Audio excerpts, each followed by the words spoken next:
Welcome to Shipwreck Sunday, where we investigate disasters at sea and the impact that they have on the world today. My name is Elinor. Today, we will be discussing the capsizing of MV Princess of the Stars, a Filipino-owned passenger ferry that capsized in 2008, killing almost 1,000 people. Stay tuned for a detailed recollection of her entire story from start to finish.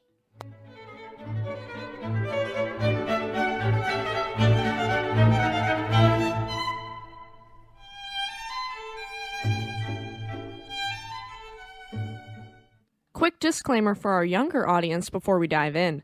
This story does include details of a maritime disaster resulting in the loss of a vessel and death that may be disturbing to some audiences. Viewer discretion is advised for those under the age of 13. Please keep in mind that I'm not a mariner or expert in the field of maritime history, but I've done my research.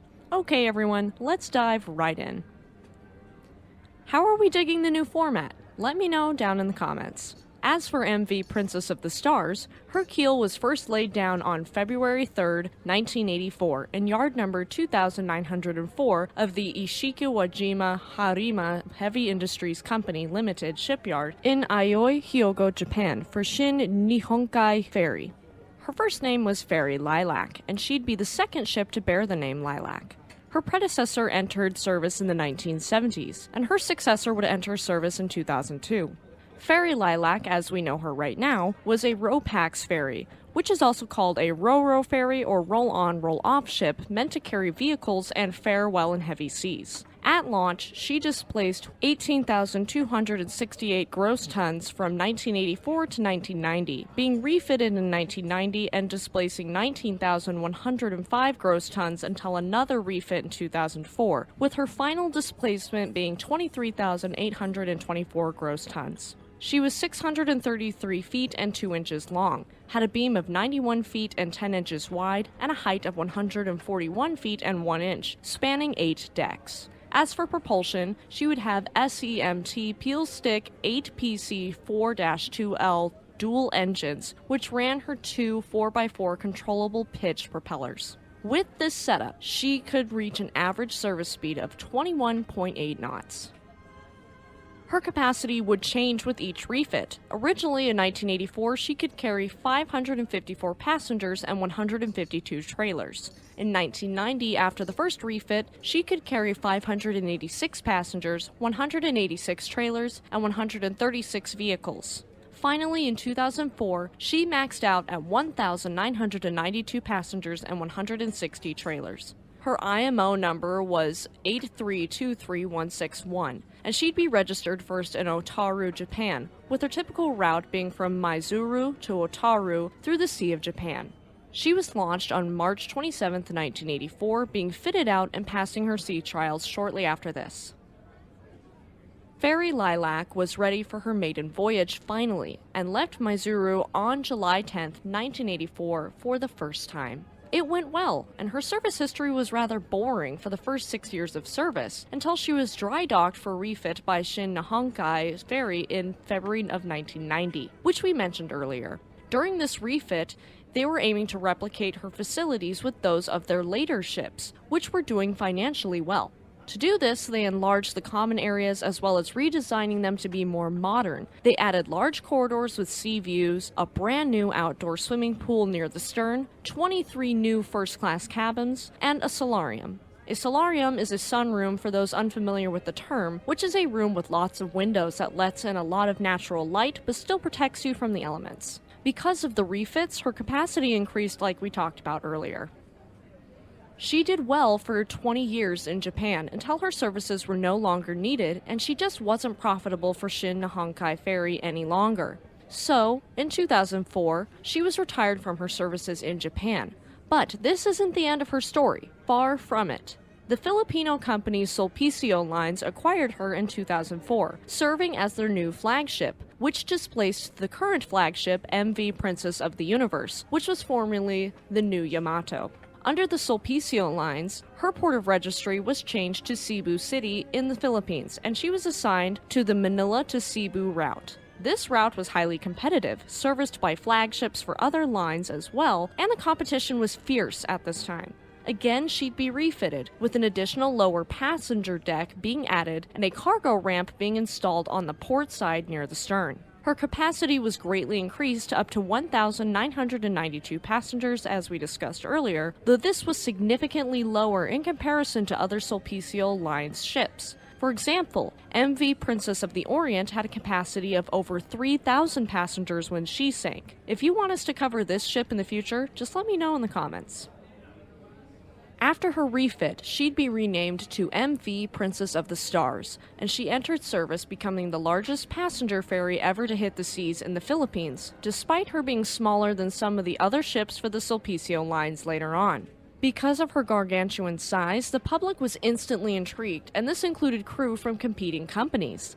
At the time, her size was so noticeably different from other ships in the Philippines that it was impossible not to notice her. Her record for being the largest passenger ferry in the Philippines would remain unbroken for quite some time until the arrival of two sister ships for To-Go Sea Solutions, the MV To-Go Malagaya, formerly the Yamato and Stenanova, and the MV To-Go Masagana, formerly Tsukushi, both being acquired in 2021. There's not much to say about MV Princess of the Stars' career up until her sinking. It was quite uneventful for the 4 years between her acquisition and loss. We've gotten to the point of MV Princess of the Stars sinking in 2008. I'm going to give you just a tiny bit of backstory to really set this up nicely, so bear with me for a moment. On June 17, 2008, the Japan Meteorological Agency, or JMA for short, began to monitor a tropical depression that developed roughly 70 miles to the northwest of Palau. Later, there was a tropical cyclone formation alert issued since convective banding had continued to consolidate around the low-level circulation center. I'm not a meteorologist, but essentially the cyclone had begun to form. Early the next day, the storm was named Frank by the Philippine Atmospheric, Geophysical, and Astronomical Services Administration. And later that day, the Joint Typhoon Warning Center, or JTWC, designated Frank as Tropical Depression 07W. Not quite as jazzy as Frank, but I understand giving it a more technical name. By the end of the day, it was reported by the JTWC that Frank had moved past a tropical depression and grown into a tropical storm. And early on June 19th, it was again upgraded to Tropical Storm Fengshen, though it would still be nicknamed Frank primarily in the Philippines. What you need to know about this storm is number 1, it was poorly forecasted throughout its 10-day life cycle from June 17th to the 27th in 2008. Also, its path. It was forecasted to go through the Baikal region, but would later shift further westward, moving toward the Mindoro province. Before it ever reached Mindoro, it surprised everyone by shifting once more, moving northward toward Metro Manila, and this is mostly due to the weakening of the high-pressure system in the northern part of the Philippines. Overall, as a typhoon, it reached winds of up to 105 miles per hour, and as a Category 3 tropical cyclone, it reached winds of up to 125 miles per hour. It would cause $480 million in damage and kill 1,371 people, including those lost on MV Princess of the Stars, and 87 would go missing.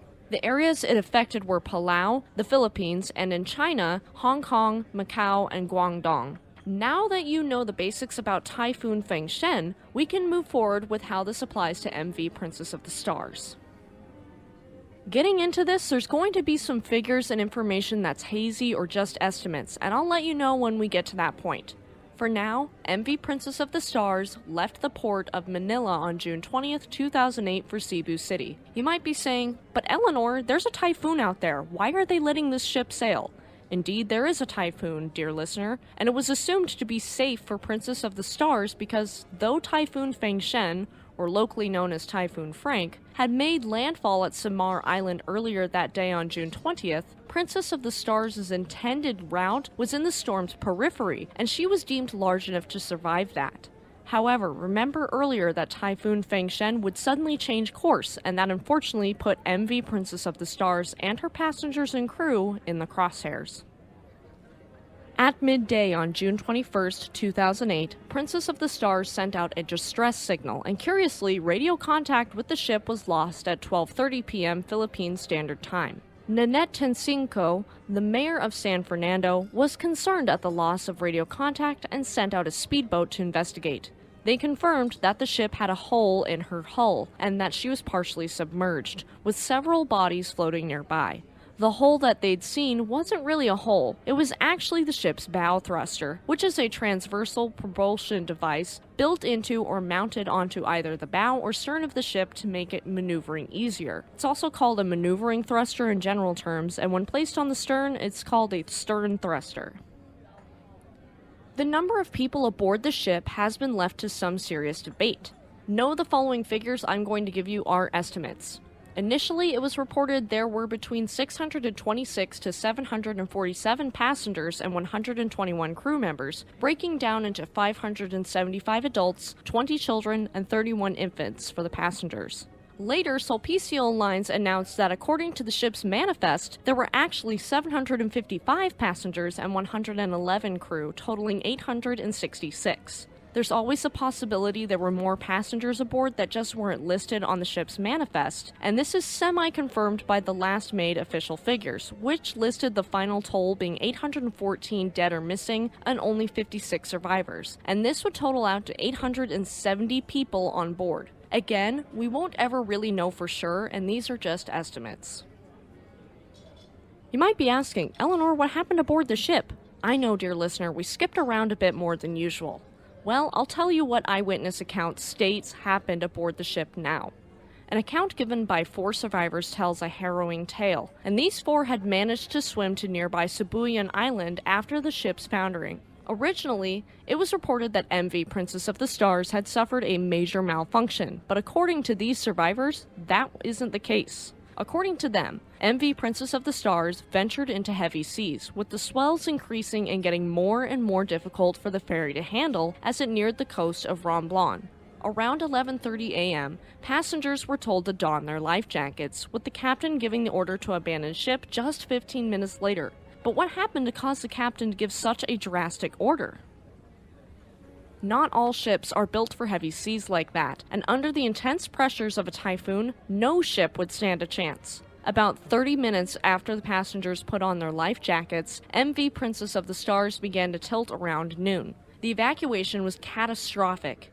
If you thought Titanic was a clustered mess, then this one will have you slamming your head into a wall. Some of the passengers were not wearing life jackets, others were diving off the ship, and some made it into life rafts. Shamefully, the crew was more concerned about saving their own skin than protecting the lives of their passengers, which I will remind you included 20 innocent children and 31 helpless infants.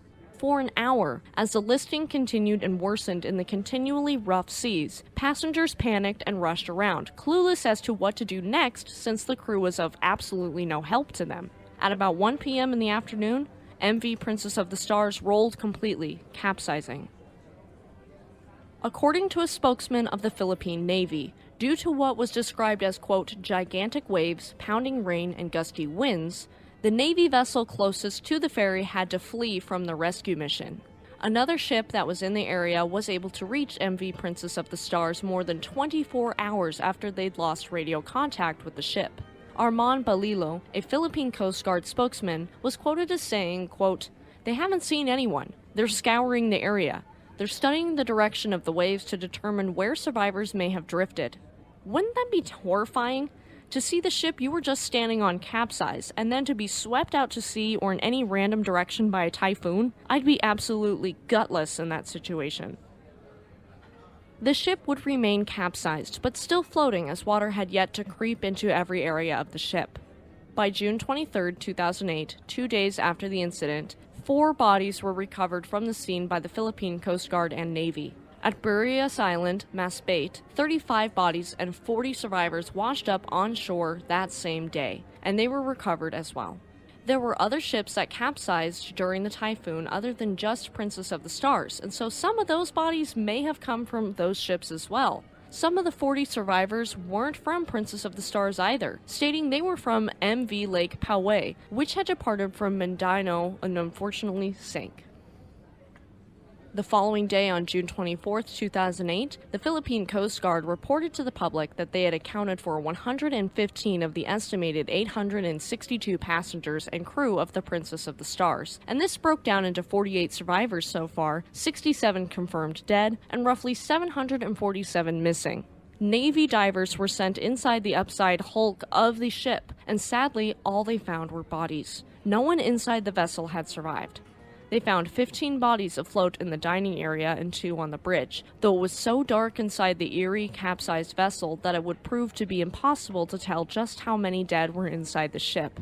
I can't imagine being one of those divers. It would be so creepy to hear the water lapping up against the side of the ship, the creaking metal, and the utter silence of death.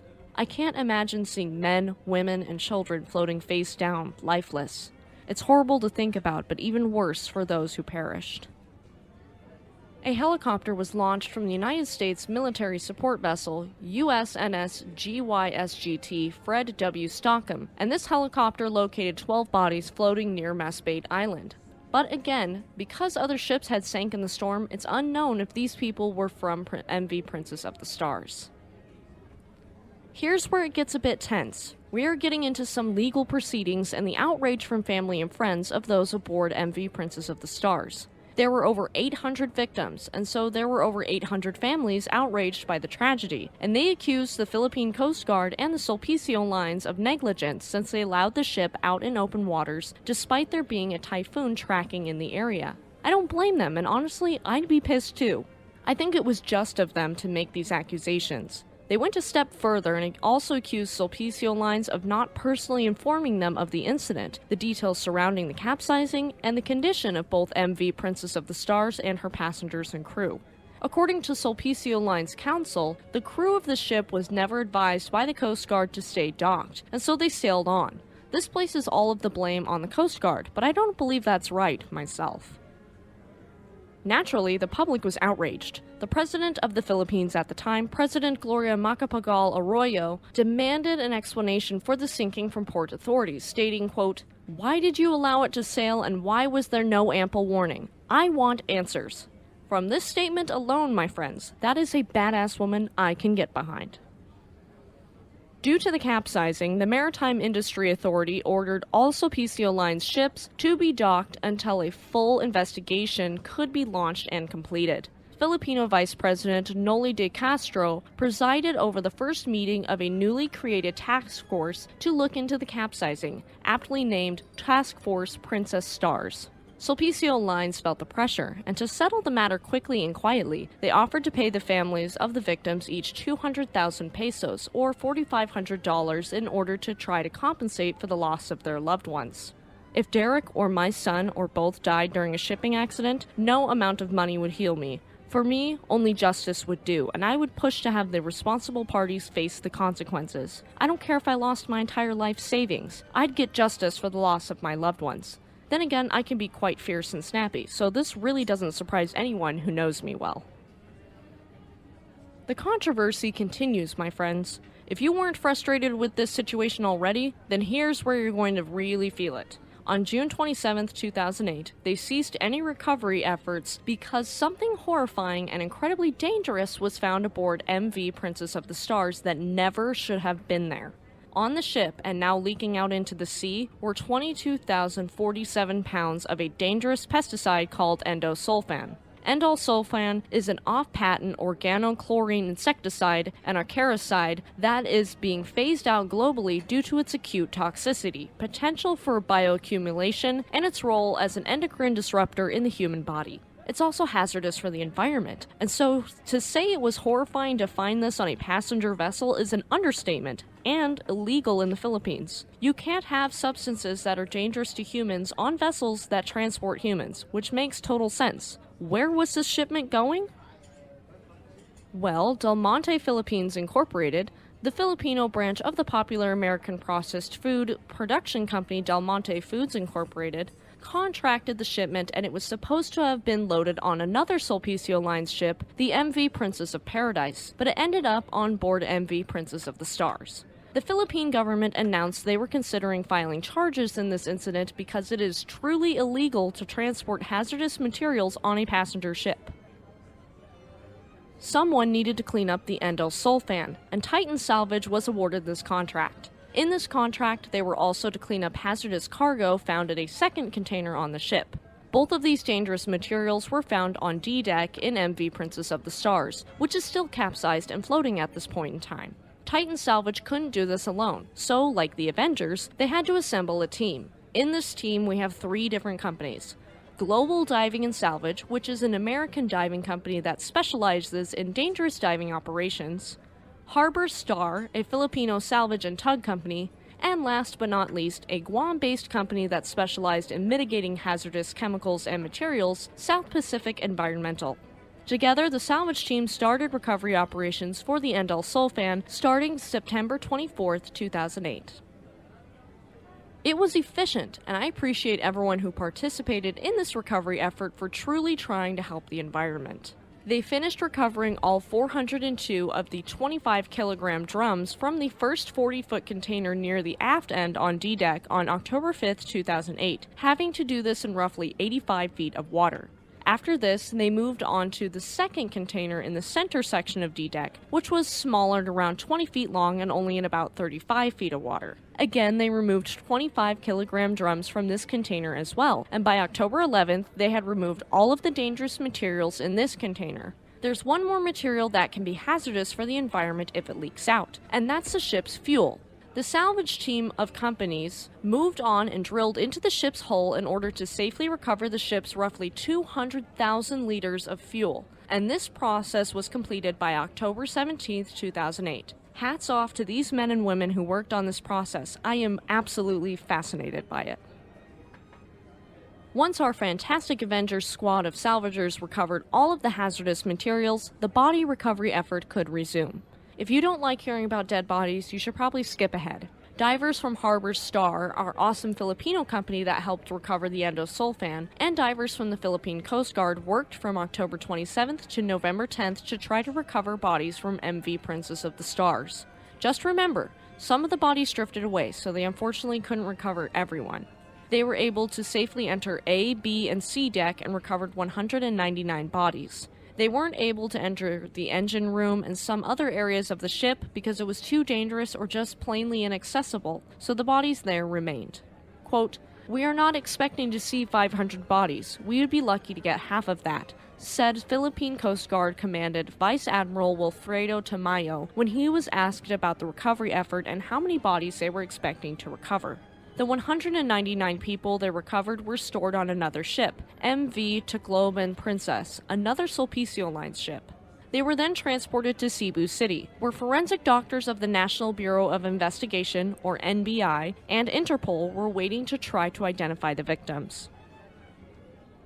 According to Dr. Batista of the NBI, Interpol would assist and fund the DNA matching of the victims in the International Commission on Missing Persons laboratory located in the capital city of Bosnia and Herzegovina, Sarajevo.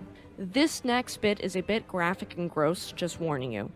Most of the initial bodies that were recovered from MV Princess of the Stars were already disintegrating, with detached limbs or heads and rotting flesh since they spent more than 4 months underwater inside the belly of the ship. This makes it more difficult to identify them. The Philippine Coast Guard reported that around 350 bodies were successfully recovered, with the remainder of the victims still being trapped within the capsized ferry. Of the roughly 814 victims, this would leave 464 of them still within the ship. Only 56 survivors were reported, meaning only 6.9% of people survived this disaster. Almost 2 years after the tragedy and 13 years ago from today in May of 2010, the wreck was longitudinally cut in half and towed to shallower, safer waters, and this allowed divers to safely search more parts of the vessel to look for victims. 47 sets of human remains were recovered, badly decomposed, and they were also sent off to the NBI and Public Attorney's Office for forensic testing. It's unclear what the results of the forensic testing are. MV Princess of the Stars was scrapped after this in 2011. There was an inquiry launched into the capsizing, and it was the 5-member Philippines Board of Marine Inquiry, or BMI for short. They released a 65-page report dated August 25, 2008, that was submitted to the Maritime Industry Authority, or MARINA. In this massive report, they found Sulpicio Lines and MV Princess of the Stars' captain liable for the capsizing and deaths of over 800 men, women, children, and infants. In the report, the BMI had a recommendation for the marina to consider the suspension of the Certificate of Public Convenience, or CPC, of Sulpicio Lines in accordance with the existing laws, rules, and regulations, and its criminal liability for the sinking. They cited human error and ruled in their final report that the missing and since presumed dead Captain Florencio Marimon miscalculated the risk of continuing the trip to Cebu City despite the stormy typhoon conditions and the awareness of the public that there was a typhoon active in the area. To directly quote the report, quote, "The immediate cause of the capsizing of MV Princess of the Stars was the failure of the master to exercise extraordinary diligence and good seamanship, thereby committing an error of judgment that brought MV Princess of the Stars in harm's way into the eye of Typhoon Frank. The shipping firm is found negligent for its failure to exercise its duty in ensuring that they transport passengers and cargo safely to their destination." After this, of course, Sulpicio Lines announced they were going to appeal the decision. Though I agree with the decision to suspend Sulpicio Lines' activities, this could have been devastating for the shipping industry in the Philippines since Sulpicio Lines, being the second largest cargo carrier in the Philippines, accounts for roughly 40% of all cargo moving around the country. That could be a huge disruption to the supply chain and force prices to skyrocket due to increased demand. And this disruption would have greatly affected the Christmas season in the Philippines, which would have been horrible for the economy since the Christmas season is always a big boom in many countries' economies. As for the international response to the tragedy, the United States ended up donating $100,000 for the victims of the disaster through the Philippine Red Cross, which in 2023's dollars would be about $140,900.50 due to inflation. They would also send the vessel we talked about earlier, USNS GYSGT Fred W. Stockham, and a P-3 Orion maritime surveillance aircraft to assist with rescue operations. The United States expressed its condolences to the Philippines and pledged there would be more assistance given in a one-on-one meeting between former President George W. Bush and President Gloria Macapagal Arroyo. The U.S. would also be sending out the naval carrier group USS Ronald Reagan to continue to assist in rescue or retrieval operations in any way they could. As for MV Princess of the Stars in modern times, the case was reopened by the Philippines Supreme Court, according to an article by the Maritime Executive on April 9, 2019. In this reinstated case, the Supreme Court reversed a Court of Appeals dismissal of the reckless imprudence case against Sulpicio Lines' first vice president and team leader of its crisis management team, Edgar Go. It's been asserted by not only the Supreme Court, but I think every human being alive who has a brain between their ears that this voyage should have been canceled or discouraged because of the severe weather. Go countered that the decision should not have been up to the company, but instead to the late Captain Marimon and the Coast Guard. However, the Supreme Court disagreed. They ruled there was support for reckless imprudence as Go had failed to monitor the movement of the vessel and instruct the captain to take shelter. It should be noted that Go's actions were not claimed to be malicious, but showed an inexcusable lack of precaution. I agree with this wholeheartedly. It's unclear what the results of the reopened case are. That is the end of MV Princess of the Stars' story. A tragic, tragic tale of human ignorance and an understatement of the true power of Mother Nature. What we can learn from this is that all ships should stay ashore in cases of bad weather, but since then it has happened over and over. One example of this is SS El Faro, which we covered in December. I'll leave a link in the cards. I hope this recollection can keep the story of the victims and their suffering alive so that we will never forget the mistakes of the past and we will never repeat them. Rest in peace to the victims, and I hope the families and friends of these dear ones have found not only justice, but have been able to move forward as their loved ones surely would have wanted. If you guys didn't know, we are now on Patreon. If you'd like to support the channel and myself as a creator, then go to patreon.com/shipwrecksunday to sign up. I really appreciate your guys' support, monetary or not, so thank you for continuing to listen to these episodes and help me get better. Cheers! Thank you for tuning in to Shipwreck Sunday. If you liked this episode and are listening on YouTube, please give us a like, leave us a comment, and subscribe to our channel. If you liked this episode and are listening on Spotify, Samsung Podcasts, Amazon Music, or another podcast service, please subscribe for more content and leave us a 5-star review as it does help us reach more listeners like you. If you have any ships you'd like us to cover, please leave us a comment and you might hear your favorite ship here on the podcast. Check out our community tab for updates and to interact with us, and we are also on Facebook and Instagram. Tune in next Sunday for the sinking of USS Indianapolis, a heavy cruiser that sank during World War II and left her survivors to fend for themselves in shark-infested waters. Have a great week, and we'll see you next time.